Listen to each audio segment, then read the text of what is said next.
They say lightning never strikes the same place twice. But what if souls do?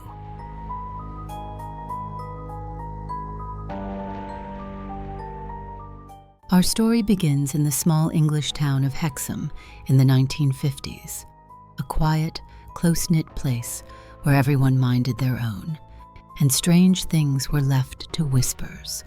In this town lived John and Florence Pollock, a devout Catholic couple raising 2 daughters, 11-year-old Joanna and her little sister Jacqueline, just 6. Life was simple, familiar, safe, until it wasn't. Joanna, the elder, was protective and nurturing. She had a gentle spirit, wise beyond her years, and would often speak about wanting to become a teacher or a missionary. Jacqueline was a burst of energy, imaginative, dramatic, a lover of stories and dressing up. The two were inseparable, shadows of each other. On the morning of May 7th, 1957, the girls were walking to church with a friend. Hand in hand, dressed in their Sunday best, the air was crisp. The streets were still. And then came the screech of tires. A woman, overcome with grief after losing custody of her children, sped around a corner and struck them down. The girls died instantly. Their friend, too. One reckless act.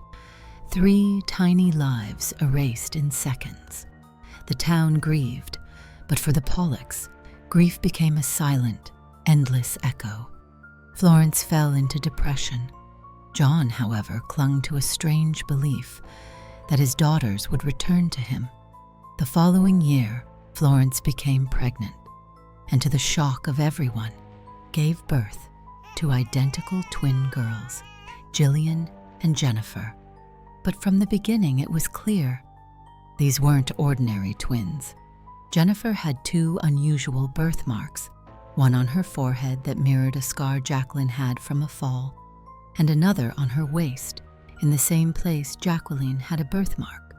Gillian had none. Still, John believed, with quiet conviction, that Joanna and Jacqueline had come back through them. As they grew, the twins began to exhibit startling behaviors. At just 3, they began identifying old toys that had belonged to Joanna and Jacqueline, toys their parents had boxed up and hidden in the attic.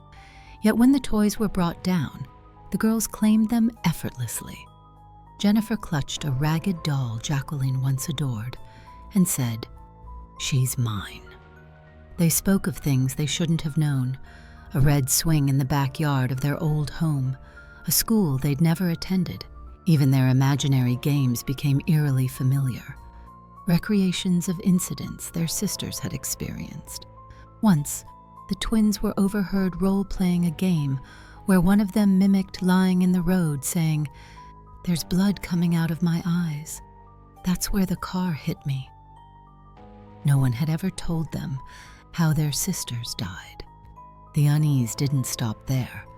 The girls had intense phobias of cars, Jennifer especially. At the sound of an engine revving, she'd freeze, pale, eyes wide with fear. She would cling to her mother, screaming that the car was coming to kill them again.